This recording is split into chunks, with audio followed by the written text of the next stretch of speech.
እጅግ በጣም የሚያስገርም ነገር በዛሬ ዕለት ተከስቷል። እንግዲህ ፋይናሊ በጣም ብዙ ነገሮች ሲሆኑ ነበረ፣ ያው አይታችኋል። እጅግ በጣም ደስ በሚል ሁኔታ አብርሃም ሩታን ይቅርታ ጠይቋል። ይቅርታ የጠየቀበትን ምክንያት አንድ በአንድ እያንዳንዱን ነገር በዚህ ቪዲዮ ታገኛላችሁ። እሱ ብቻ አይደለም እንግዲህ የሄርሜላም አዲስ ነገር ተገኝቷል። ምንድን ነው የተከሰተ? እያንዳንዱን እናነሳለን። በተለይ በዚህ ጉዳይ ላይ እንግዲህ አብርሃም እንደሚጠየቅም ጭምር ቤተሰቦቿ በተለይ በተደጋጋሚ እየተናገሩ ይገኛሉ። አብርሃምንም ጭምር ሊጠይቁት እንደፈለጉ ወይም ደግሞ እንግዲህ ሄርሜላ የት እንዳለች አብርሃም ራሱ ያውቃል ወደሚለው ሐሳብ እንግዲህ እየመጡ እንደሆነ አንዳንድ መረጃዎች ወጥተዋል። ስለሱ ጉዳይ እናነሳለን።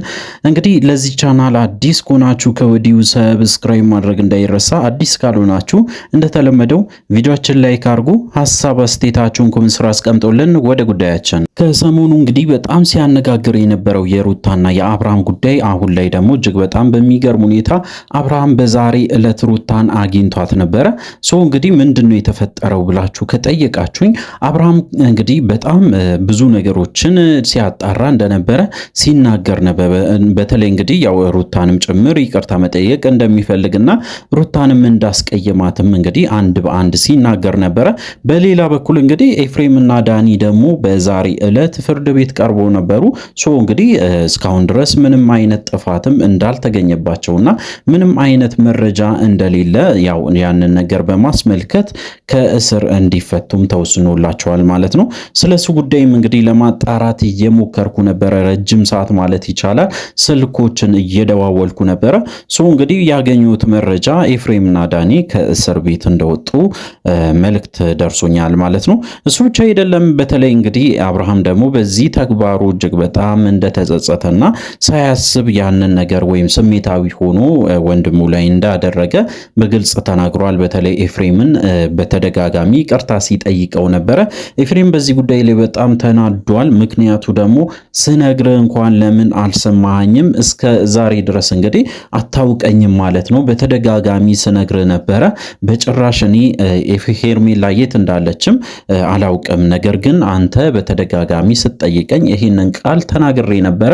በጭራሽ አላውቅም የት እንዳለች ብዬ ነግሬ ነበር። ነገር ግን አንተ ልታምነኝ አልቻልክም። በዛም የተነሳ እንግዲህ ዋጋ ከፍያለሁ። ለዚህ ነገር ደግሞ እንግዲህ አንተን ራሱ ጠይቃለሁ ብሎ ያንን ነገር በተለይ እንግዲህ የሄርሜላን ጉዳይ ወይም ሄርሜላ የት እንዳለች አንተ ራሱ ጠይቃለሁ ብሎ እንግዲህ ሲጠይቀው ነበረ። እሱ ብቻ አይደለም፣ በጣም ብዙ ነገሮችም እንግዲህ ተይዟል። በተለይ በሄርሜላ ሳይድም አዳዲስ ነገሮች እየተሰሙ ነው። ሄርሜላ እንደጠፋች በተለያየ ጊዜ ስንሰማ ነበረ። ነገር ግን በራሷ መንገድ እንደጠፋች ወይም ደግሞ ራሷ ፈልጋ ከዚህ ነገር ውስጥ መውጣት ፈልጋ በተለይ ከአብርሃም ጋር ብዙም ጥሩ ነገር ላይ ስላልነበሩ ለዛ ነው የጠፋች የሚልም በጣም ብዙ ሰዎች ሀሳባቸውን ሲሰጡ ነበረ።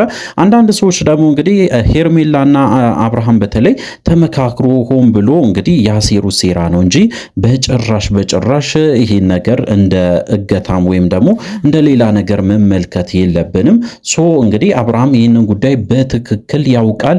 አብርሃም ራሱ ያቀነባበረ ወሬ ነው እንጂ በጭራሽ ሄርሜላ አልጠፋችም፣ ሄርሜላ አብርሃም ጋናት ብሎ እንግዲህ ብዙ ሰውም ሐሳብ ሲሰጥ ነበረ።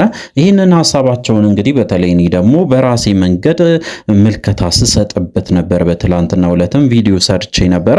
በዛሬ ዕለት እንግዲህ እጅግ በጣም በሚያስገርም ሁኔታ ያገኘሁት መልእክት ወይም ደግሞ መረጃ ያው እንግዲህ አብርሃም በተለይ ያደረገው ነገር እንደደበረው ወይም ደግሞ በተለይ በስሜታዊነት ተነሳስቶ እነሱ ስላናደዱኝ ብቻ ያንን ነገር ለማድረግ እንደወሰንኩኝ ወይም ደግሞ እነሱን ለመክሰስ የወሰንኩበት ምክንያት እነሱ ስላናደዱኝ እንጂ እነሱ ጋም ይሆናሉ ብዬ አስቤም አይደለም ብሎ እንግዲህ ቃሉን ሰጥቷል ማለት ነው በዛሬ ዕለት።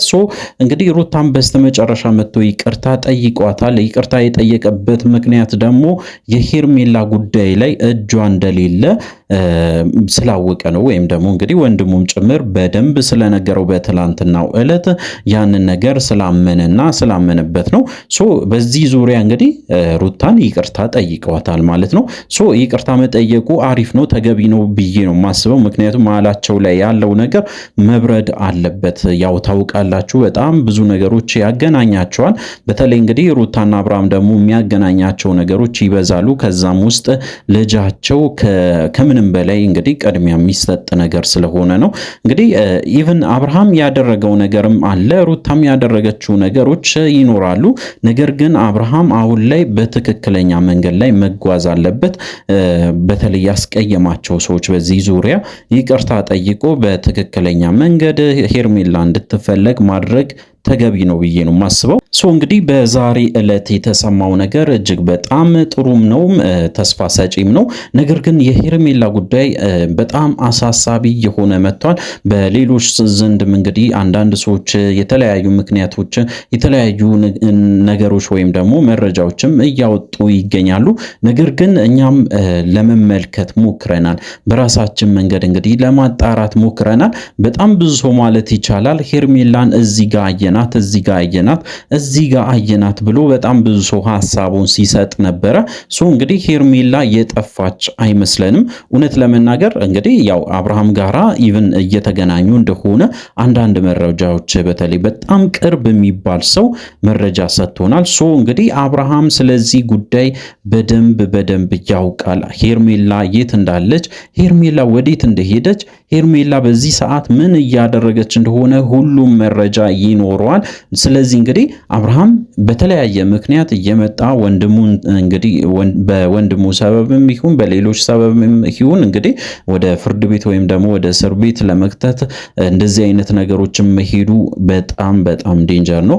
እንግዲህ ሩታንም በተደጋጋሚ ማለት ይቻላል ሲያስጨንቃት ነበረ። እሱ ብቻ አይደለም፣ ሩታን በተደጋጋሚ ስትናገር የነበረው ነገር በማታ እንኳን ሌሊትም ይደውላል፣ በጣም በብዛት ይደውላል። ከእንቅልፌ ራሱ እስከምነቃ ወይም ደግሞ ነቅቼ እንኳን ሳናገረው እጅግ በጣም እየጮኸ ነው የሚጠይቀኝ። ሄርሜላን የታረክሻት ብሎ እንደ እብድ ነው የሚጮህብኝ። ይሄ ነገሩ ደግሞ እጅግ በጣም ሰልችቶኛል። እንግዲህ ወደ ካሜራ እንኳን ባይወጣ፣ ወደ ቪዲዮ እንኳን ባይወጣ ከካሜራ ጀርባ በጣም ብዙ ነገሮችን ያደርጋል ስትል ነበረ። እንግዲህ አሁንም ቢሆን አብርሃም ከዛ ነገሮችን ነክቶ አሁን ይቅርታ መጠየቁ ተገቢ ነው። አሁን ላይ በተለይ እንግዲህ ይቅርታም ጠይቆ ነገሮችን ወደ ኖርማል መመለስ አለበት ብዬ ነው የማስበው። እሱ ብቻ አይደለም፣ በጣም ብዙዎቻችሁ እንግዲህ አምናችሁ የነበረ በተለይ ሚሪ የምትባለው ልጅ በጣም ብዙ ሰው አምኗት ነበረ። ነገር ግን እሷ ራሱ ችግር እንዳለባት በትላንትናው ዕለት ለማወቅ ችለናል ማለት ነው። ምክንያቱ ደግሞ እንግዲህ ሳታውቅ ወይም ደግሞ ምንም ነገር እንኳን መረጃ ሳይኖራት ሩታን በጣም ስትከስ ነበረ፣ ወይም ደግሞ ሩታ ጥፋተኛ ናት ብላ በጣም ስጮህ ነበረ። እንግዲህ አብርሃም ከአሁን በኋላ ወደ ራሱ ህይወት ለመመለስ የሚያደርገው ጥረት የመጀመሪያው በተለይ ከሜሪ ጋር ያለውን ግንኙነት ማቋረጥ አለበት። ከሄርሜላ ጋር የሚኖር ከፈለገ ሰው ጋር ይኖር፣ ነገር ግን እንደዚህ አይነት ሰዎች ጋር መኖር ትክክልም ተገቢም አይደለም። አሁን ላይ በተለይ አብርሃም የሚወስንበት ታይም ላይ ነው ብዬ ነው የማስበው። በሌላ በኩል እንግዲህ ያው የሄርሜላ ቤተሰቦች አብርሃምን ራሱ ለመክሰስ ይፈልጋሉ። ምክንያቱ ደግሞ አብርሃም እንግዲህ በጣም ብዙ ነገሮችን ያውቃል ተብሎ ነው የሚጠበቀው። በስተመጨረሻ በተለይ ከኤፍሬም ጋር ከተገናኘች በኋላ ሄርሜላ በስተመጨረሻ ያገኛት ሰው ቢኖር አብርሃም እንደሆነ አብርሃም ራሱ ቃሉን ለፖሊስ ጣቢያ እንደሰጠ ከዚህ በፊት ተናግሮ ነበረ። ሩታም በትላንትናው ዕለት ይህንን ጉዳይ በድጋሚ አንስታ ስለተናገረች አብርሃም በዚህ ጉዳይ ላይ መጠየቅ አለበት ብዬ ነው የማስበው።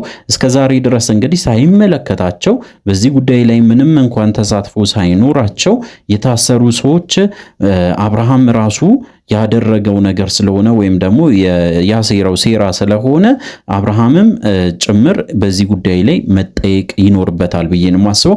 እንግዲህ ቤተሰቦቿ በተለይ የሄርሜላ ቤተሰቦች ሄርሜላን እየፈለጉ ከሆነ መጀመሪያ ላይ መጀመር ያለባቸው ከአብርሃም ራሱ እንደሆነ ለመናገር እፈልጋለሁ።